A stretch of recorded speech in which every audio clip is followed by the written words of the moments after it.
The waves slammed against the aging support beams of Pelican Point House as I watched the trail of sleek Audis and Teslas disappear beyond the dunes. My inheritance, this so-called forgotten shack, tucked on a windswept Oregon coast, groaned under the weight of the gathering storm, like it was mocking the family who left it behind. My name is Lena Morales, and at 32 I had just inherited what my family openly mocked as the biggest blunder in my late grandfather's estate. A fading, paint-peeled two-story beach house perched along a protected shoreline where developers had never laid a finger. Lena always had a thing for lost causes, my cousin Julia had scoffed, outside the probate office that morning.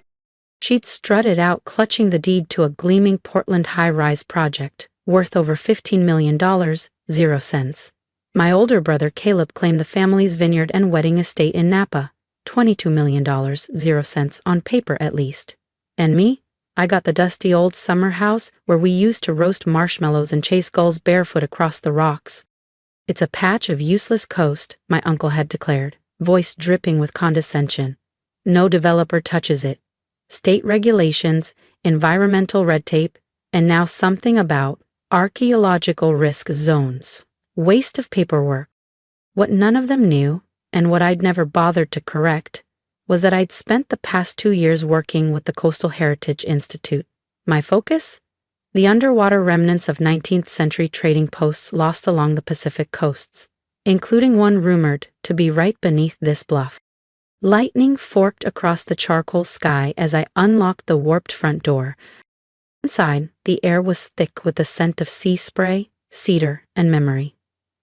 Just as it had been when Grandpa Elias lived here. He'd insisted the house stay in the family. My parents had agreed, mostly because no one else wanted to foot the insurance bill. But he'd known, just like I had. The storm I'd been tracking for months, Storm Hadley, had just been upgraded to a Category 2, barreling straight toward the coast. To most, it was a threat. To me, it was a chance. I set my backpack down and flipped open the box I'd hidden behind a panel in the study. Inside, historical survey records, old coastal maps, and letters dating back to the 1860-esque. Traders, settlers, shipwreck reports. Most important of all, Grandpa's handwritten notes. Turns out the beach house wasn't just standing on forgotten land. It sat atop a buried port town swallowed by erosion and time, long before anyone thought to build glass towers or vineyards. And the storm surge? It would likely erode the last layer of sand covering what I'd been waiting to document for years. Just then, the screen door creaked open. "Still here, Dr. Morales?" came a familiar voice. I turned toward the porch. Tom Bennett, director of the Pacific Archaeological Conservancy, stood dripping under his raincoat, holding a thermos and a grin. "Let's see if the storm gives us what the developers couldn't." The local handyman, Rick Dawson, had been helping me prep the house for the storm, though he didn't know the full truth behind why I stayed behind. Just locking down some documents, I called over the howling wind as he stepped onto the porch. "Everything secure?" "Far as it can be," he replied, brushing sand off his flannel sleeves. Brick had been around Pelican Point for decades. Fixed up my grandfather's roof, repaired the dock after a bad tide in '03, even helped rebuild the staircase after a landslide. "You sure you ain't evacuating?" he asked, casting a wary glance at the dark horizon. "That bluff's not gonna hold if this storm kicks up like they say." I nodded slowly. "I'm sure, Rick." I didn't mention the monitoring devices buried beneath the dunes, or the sonar equipment carefully positioned to measure shoreline shifts. Just like Grandpa, Rick had known my family long enough to sense when something was unsaid. "Your grandfather," Rick said quietly. "He used to stay through storms too, told me once. They had a way of stripping away lies, showing what was buried underneath." I glanced out the window. The waves had doubled in size, foam licked the base of the bluff. The dunes were thinning, faster than expected. At the university's coastal lab, I'd spent months analyzing sonar, erosion scans, and handwritten notes, and every single clue pointed here, to the quiet, unassuming stretch of coast where no one ever built Because this land wasn't just legally protected, it was historically sacred. Rick, I said, stepping into the study where old nautical charts were spread across my grandfather's desk. Ever wonder why Grandpa never sold this land? He nodded once. Plenty of times. I flipped open a weathered leather journal, the spine cracking. In 1854, a Spanish ship called the Nuestra Reina vanished along this coast, I began, pointing to the entry. She was hauling religious relics, colonial gold, and imperial documents back to Europe. Rick whistled low. That'd be quite the cargo. Every historian said she went down off the coast of California, but Grandpa's notes? They tell a different story. I showed him the sketch, an outline of the cove, the dunes, the underwater shelf just past the reef. Then I laid out the evidence. Fragments of tile, a bronze coin I found near the rocks, and ground-penetrating radar data from 2 weeks ago. Rick sat down slowly in my grandfather's old armchair, eyes scanning the pages. This whole time, your family thought this place was a rusting memory, and it's sitting on top of a shipwreck worth more than their entire portfolio. I nodded. They never read Grandpa's journals, never look deeper. My phone buzzed again, a message from Dr. Sarah Martinez, state archaeologist. Storm surge projection confirms maximum impact. We're on standby, ready when you are. I typed back, confirmed, we'll have full exposure by midnight. Rick stood up, his voice lower now. They don't know, do they? Your family? I shook my head. No, but they will. He chuckled, watching the storm swallow the last of the dunes. I guess the truth finally decided to come ashore. If you want to see what the storm uncovers, and what Lena's family does when the truth rises with the tide, make sure to subscribe so you don't miss the next chapter of this unraveling legacy.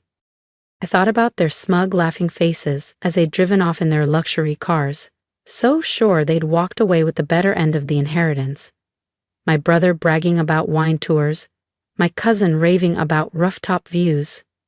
They were always chasing the next big thing, so dazzled by the future that they never once paused to look at what was already here. The wind howled louder now, sending one of my grandfather's old deck chairs tumbling across the porch. But beneath that roar, I could hear something else. The low, rhythmic pull of waves clawing at the base of the barrier bluff, gnawing away at 150 years of buried truth. You should head out, Rick, I said, sealing the last container of emergency supplies. It's going to be a long night. He hesitated in the doorway, hand on the knob. Your grandfather. He'd be proud, Lena. He always said you were the only one who saw this place for what it really was. I gave a faint smile. Let's hope I can prove him right. Once Rick disappeared into the storm, I stood alone on the porch. Rain pelted sideways under the overhang. The dunes were already thinning, just as the simulations had predicted. By sunrise, the storm would have peeled back centuries of sediment, revealing the hidden bones of the Pacific's forgotten history. They thought they'd tricked me, handed me a crumbling shack and washed their hands clean, but in doing so they gave me the key to one of the most significant archaeological finds the Oregon coast had ever seen. I thought of Grandpa Elias's final words to me, whispered in a hospital room, scented with salt water and memory. Sometimes, mija, the richest treasure is the one no one else sees. The sky turned black as the storm surged. I checked my satellite phone, still online. Emergency food, lights, gear all in order. But the most critical piece was already recording. The waterproof camera rig pointed directly at the eastern edge of the property where the bluff was eroding fastest. The storm's power escalated. By 12:07 a.m., 20-foot waves pummeled the bluff. From behind the storm-rated glass, I watched the coastline reshape in real time. Then, just as predicted, chunks of dune fell away, and something wooden, long buried and water-darkened, pushed into view. Ground team in position, Dr. Martinez's voice crackled over the satellite feed. First timber fragment surfacing. We have movement. My heart pounded. I checked the live camera feed. There it was. My hands trembled as I grabbed the secondary cam and began documenting. Confirming visual on galleon construction, I reported. Timber patterns consistent with Spanish colonial shipbuilding, mid-19th century. The bluff kept crumbling as the ocean pooled and revealed. Through the foam and sand, pieces of carved hull and anchor fragments emerged. Ghosts of the Nuestra Reina, untouched since 1854. Wave after wave did what no developer ever could, exposed the buried ship, intact, forgotten, and finally found. And as the storm raged on, I knew something else with absolute certainty. By tomorrow morning, my family would turn on their TVs or check their phones and discover they'd handed me a gold mine they were too blind to see. By dawn, as Storm Hadley pushed inland and the winds finally calmed, the full scope of what we had uncovered began to reveal itself. The Nuestra Reina hadn't just wrecked off Pelican Point. It had been perfectly preserved beneath the sand dunes that developers had deemed useless for decades. The galleon's hull, bulkheads, and, most remarkably, its sealed cargo hold had been protected from looters and erosion by layers of natural sediment. It was as if the land had been guarding her, for me, for this moment. My satellite phone buzzed nonstop as the first news choppers circled overhead. At first, it was just local stations. By late morning, the headlines were international. Sunken Spanish galleon discovered on Oregon coast. Storm exposes $40.00 M maritime treasure. Historic shipwreck found beneath protected dunes.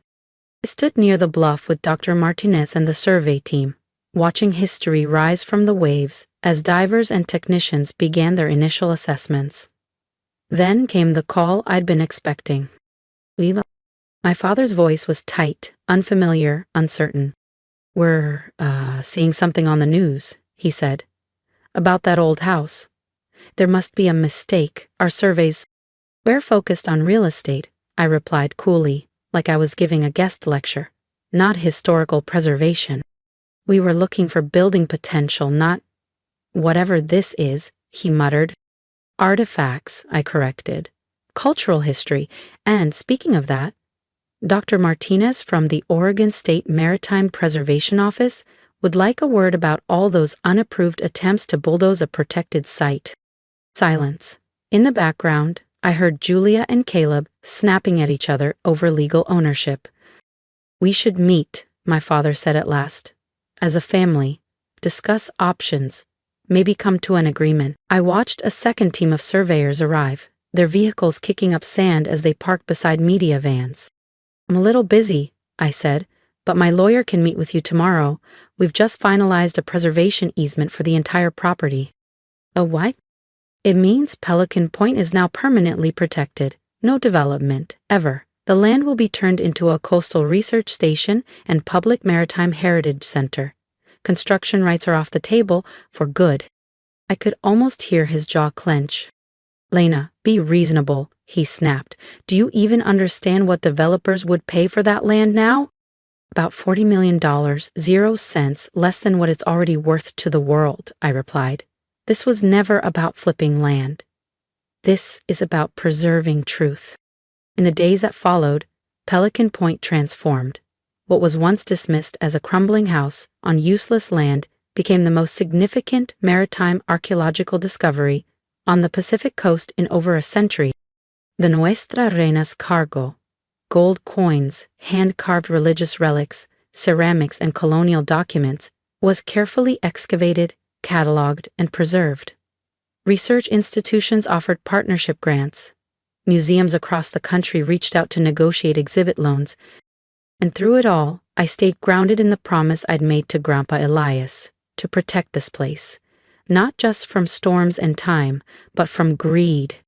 My family tried everything to regain control.